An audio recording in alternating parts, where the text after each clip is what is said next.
यहाँ किसी को हक नहीं है किसी भी धर्म को, किसी भी लोगों को, किसी भी इंसान के सेंटिमेंट्स को हर्ट करने का। लेकिन पक्षपात क्यों?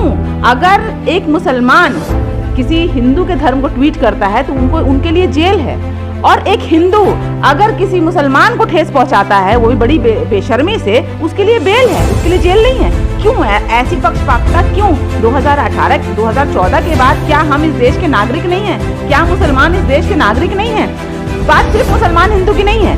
जो लोग भी आकर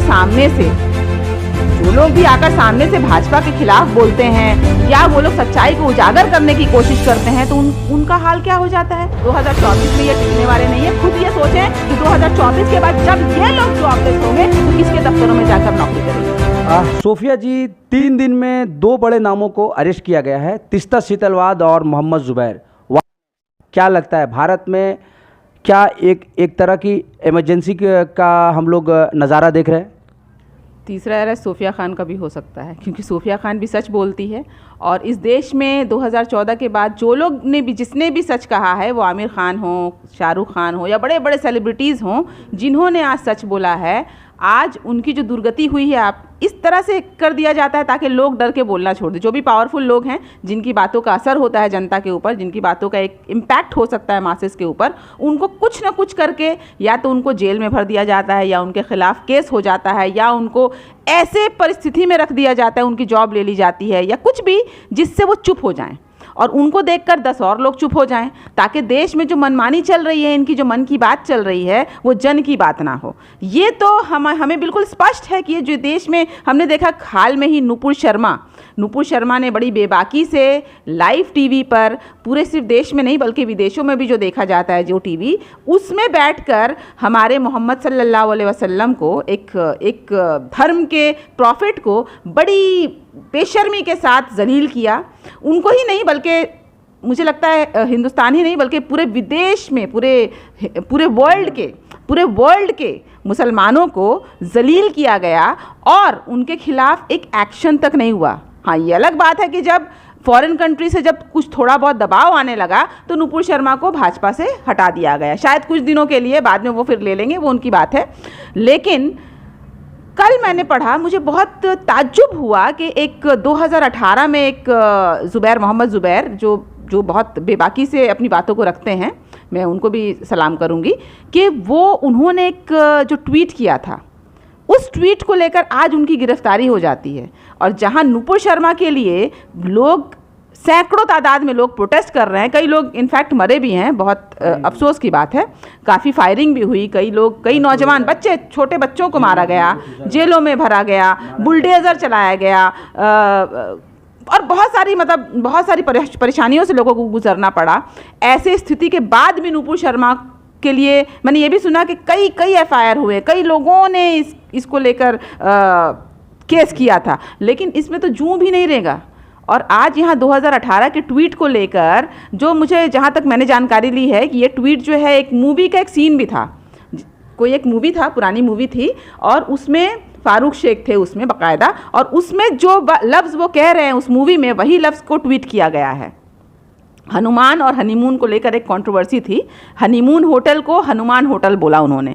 देखिए, अगर उन्होंने वाकई में सेंटिमेंट्स को हर्ट किया है तो मैं यहाँ पर उनको भी सपोर्ट नहीं करूँगी। मैं यहाँ पर किसी को सपोर्ट करने के लिए नहीं बैठी हूँ। यहाँ किसी को हक नहीं है किसी भी धर्म को, किसी भी लोगों को, किसी भी इंसान के सेंटिमेंट्स को हर्ट करने का। लेकिन पक्षपात क्यों? अगर एक मुसलमान किसी हिंदू के धर्म को ट्वीट करता है तो उनके लिए जेल है, और एक हिंदू अगर किसी मुसलमान को ठेस पहुंचाता है, वो भी बड़ी बेशर्मी से, उसके लिए बेल है, उसके लिए जेल नहीं है। क्यों ऐसी पक्षपातता? क्यों 2018 2014 के बाद क्या हम इस देश के नागरिक नहीं हैं? क्या मुसलमान इस देश के नागरिक नहीं हैं?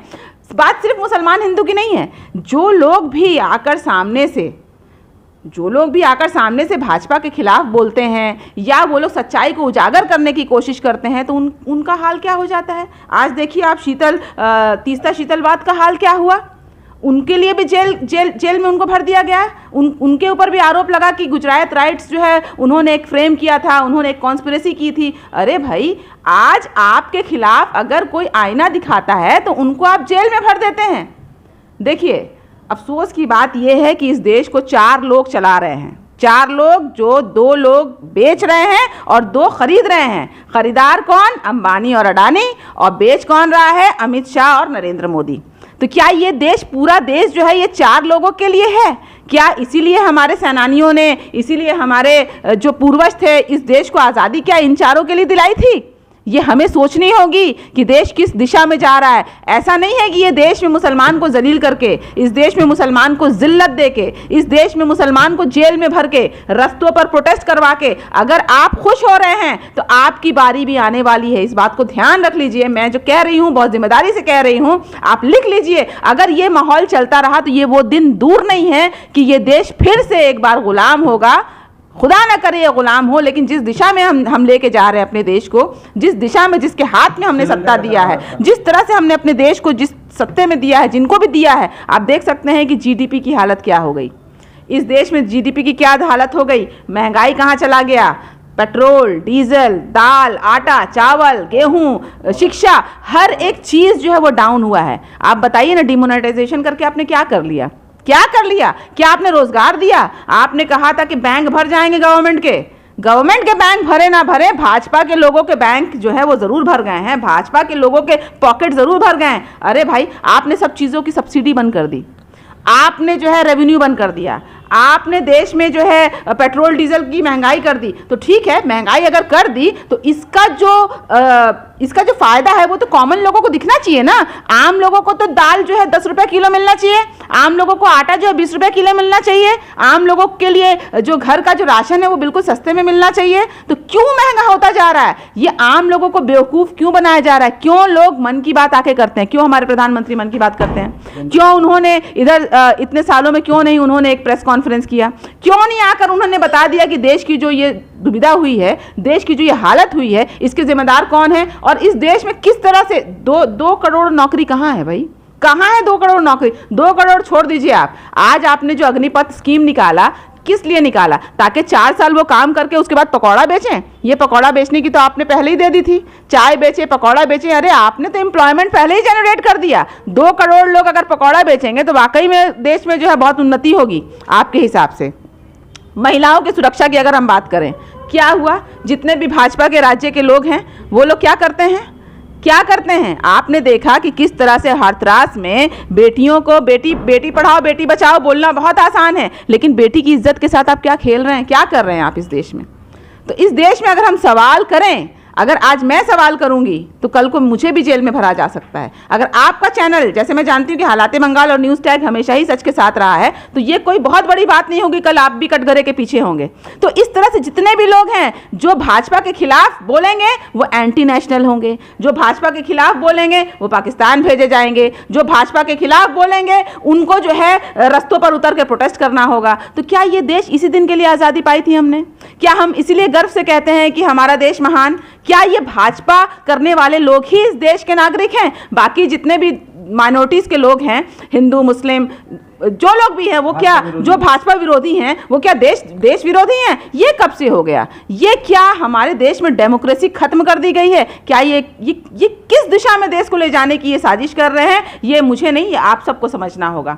हम जितने भी जनता हैं, हमें समझना होगा कि ये ताकत हमने ही दी है और इस ताकत को हमें ही उनसे छीनना होगा। सोफिया जी, मेरा एक और सवाल है कि अभी भाजपा के वरिष्ठ नेता है कैलाश विजयवर्गीय, उन्होंने कहा कि अग्निपथ स्कीम के जो नौजवान 4 साल बाद अगर भाजपा के दफ्तर में अगर सिक्योरिटी गार्ड के लिए जगह होती है तो वो ऐसे लोगों को प्रीफर करेंगे। क्या लगता है?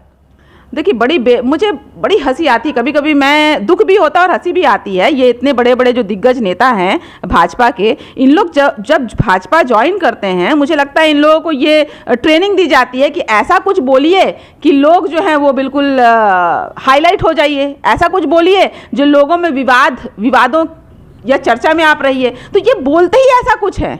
आप किसी को भी देख लीजिए, किसी भी एक नेता को उठा के देख लीजिए, हाल में नुपुर शर्मा ने भी ऐसा कुछ कहा। ऐसा नहीं कि उनको नहीं पता होगा कि इसके कॉन्सिक्वेंसेस क्या होंगे। मुझे नहीं लगता कि वो एक स्पोक पर्सन है भाजपा की और वो आकर एक टीवी में बैठती हैं, नेशनल टीवी में बैठती हैं, स्क्रिप्ट मिलता है बाकायदा, तो उन लोगों को पता होता है कि हम आज अगर जो कह रहे हैं टीवी पर तो इसके क्या असर होने वाले हैं। तो ये जो भी कह रहे हैं ना, तो शायद देखिए, हमारे देश में अफसोस की बात यह है कि जो जनता है ना, मैक्सिमम जो जनता है वो उतनी ज़्यादा पढ़ी लिखी नहीं है, उन्हें कुछ पता नहीं है, उन्हें बस लगता है कि हमें नौकरी मिल गई, लेकिन वो आगे ये नहीं सोच रहे हैं कि 4 साल की नौकरी करके हम क्या कर लेंगे। जाहिर सी बात है कि 4 साल बाद आप जब निकाले जाओगे तो कहीं ना कहीं दरवानी करिएगा, पुचका बेचिएगा, पकौड़ा बेचिएगा, भाजपा के दफ्तरों में जो है वॉचमैन बनिएगा। मैं ये नहीं कहती कि कोई भी काम छोटा या बड़ा होता है, लेकिन बेवकूफ़ बनाना छोड़िए ना जनता को बेवकूफ़ बनाना छोड़िए। जो लोग भी एडुकेशन पाते हैं वो इसलिए नहीं पाते कि वो अंत में जाकर पकौड़ा बेचेंगे, वो लास्ट में बेचेंगे, वो बात की बात है, लेकिन आप लोगों को बेवकूफ़ बनाना छोड़ दीजिए। और भाजपा के दफ्तर में नौकरी करने के लिए हिंदुस्तानी नहीं बने हैं, भाजपा के दफ्तर में गुलामी करने के लिए यहाँ पे हिंदुस्तानी नहीं पैदा हुए हैं। देखिए, भाजपा अपनी जान पहले बचाए। 2024 में मुझे लगता है कि अगर ये नीति इनकी रही तो 2024 में ये टिकने वाले नहीं है। खुद ये सोचें कि 2024 के बाद जब ये लोग जॉबलेस होंगे तो किसके दफ्तरों में जाकर नौकरी करेंगे।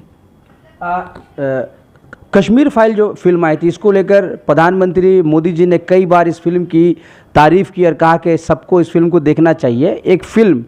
जबकि नुपुर शर्मा जो कांड था, इसमें पूरा देश, करोड़ों लोग सड़कों पे थे, प्रधानमंत्री ने चुप्पी साध ली। क्या लगता है मोदी जी को इसमें भी कुछ बोलना चाहिए था देशवासियों से? प्रधानमंत्री तो तब भी चुप थे जब ऑक्सीजन की कमी से लोग मरे थे। प्रधानमंत्री तो तब भी चुप थे जब देश में गंगा में लाशों को बहा दिया गया था। प्रधानमंत्री तब भी चुप थे जब हॉस्पिटल और बेड की कमी हुई थी। तो प्रधानमंत्री बोले कब? वो तो तभी बोले जब नफरत फैलाना होगा।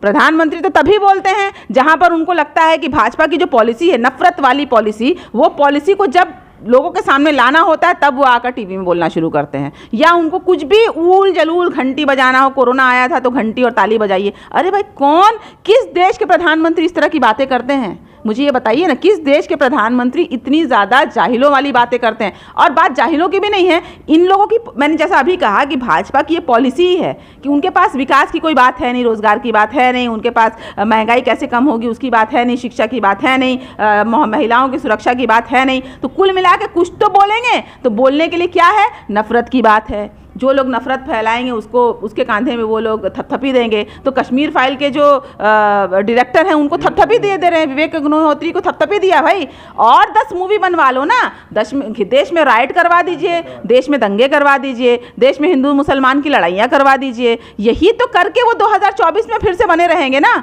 लेकिन मुझे नहीं लगता, देश के लोगों को आँख खोलना होगा। ये करने के लिए आप और हमारे बच्चे इसलिए नहीं पैदा हुए हैं। हमारे बच्चे स्कूल जाते हैं ताकि वो बड़े होकर डॉक्टर बने, इंजीनियर बने, या किसी भी देश की उन्नति के लिए काम करें। इसलिए नहीं कि वो हिंदू मुसलमान की नफरत के लिए लड़ते रहें सोशल मीडिया पर, रस्तों पर। और उनके बच्चे कहाँ हैं? आपने देखा है अमित शाह का बच्चा कहाँ? अमित शाह का बेटा जय शाह वो कहाँ है? BCCI में है। और हमारे बच्चे कहाँ हैं? रोड पर लड़ रहे हैं। तो ये आपको और हमें समझनी पड़ेगी कि हमें क्या करना है। हमें अपनी एकता के साथ इस देश को, अपनी उन्नति भी करनी है और देश की भी उन्नति करवानी है। सोफिया जी, मेरा आखिरी सवाल ये है कि जिस तरह से महाराष्ट्र में पिछले 1 सप्ताह से जो बहुत बड़ा महानाटक, महाराष्ट्र का महानाटक, पहले सूरत में, अभी इस वक्त जो गुवाहाटी में देखने को मिला है, शिवसेना के मैक्सिमम MLAs बागी होकर वहाँ पर बैठे हैं और फ्यूचर में क्या करेंगे उसका वो लोग प्लानिंग कर रहे हैं। मेरा सवाल ये है कि शुभेंदु अधिकारी जो पश्चिम बंगाल भाजपा के एक सीनियर नेता है, उन्होंने कल बयान दिया है, उन्होंने ये कहा है कि महाराष्ट्र के बाद हम लोग इसी तरह का खेल खेलेंगे झारखंड में, फिर राजस्थान में और उसके बाद 2024 में बंगाल में। तो TMC का एकनाथ शिंदे भाजपा खोज रहा है, क्या कहिएगा? देखिए, इससे ऐसा नहीं है कि, देखिए, गिराने की जो बात हो रही है, ऐसा नहीं है कि ये पॉलिसी उन्होंने पहली बार की है। ये पॉलिसी उन्होंने इलेक्शन 2021 असेंबली इलेक्शन से पहले भी की थी। जितने भी TMC लीडर्स हैं उनको खरीद लिया, उनको जो है CBI और ED का डर दिखाकर अपने पास बुला लिया। कई ऐसी चीज़ें उन्होंने करने की चेष्टा की थी, बहुत से लोग। लेकिन अंत में जो है ममता बनर्जी बहुमत के साथ जीती और फिर भी जीती।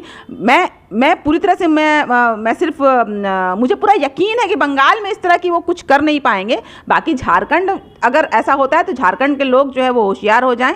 झारखंड के लोगों से मैं यही कहूँगी, राजस्थान, झारखंड, जहाँ भी उनकी आंखें गड़ी हुई हैं, तो ये देखिए, देश खतरे की तरफ जा रहा है। अगर इस तरह की नीति अपनाई जाती है कि अगर जनता ने जिस भी पार्टी को चुना है उसको अगर तोड़कर साजिश करके अगर एक दूसरी पार्टी अगर आकर बैठ जाती है, तो ये तो मुझे लगता है कि कहीं ना कहीं ये संविधान, डेमोक्रेसी, ये सब कुछ ख़त्म करने की साजिश है इस देश में, और इसे बचाना होगा, हम सबको मिलकर बचाना होगा। हिंदू मुसलमान छोड़िए, वो होती रहेगी, लेकिन आपको और हमको इस देश को, ये जो गंदी राजनीति है उससे अपने देश को, अपने राज्य को हर हाल में बचाना होगा। इस भाजपा रूपी कीड़ा से हमें अपने देश को बचाना है।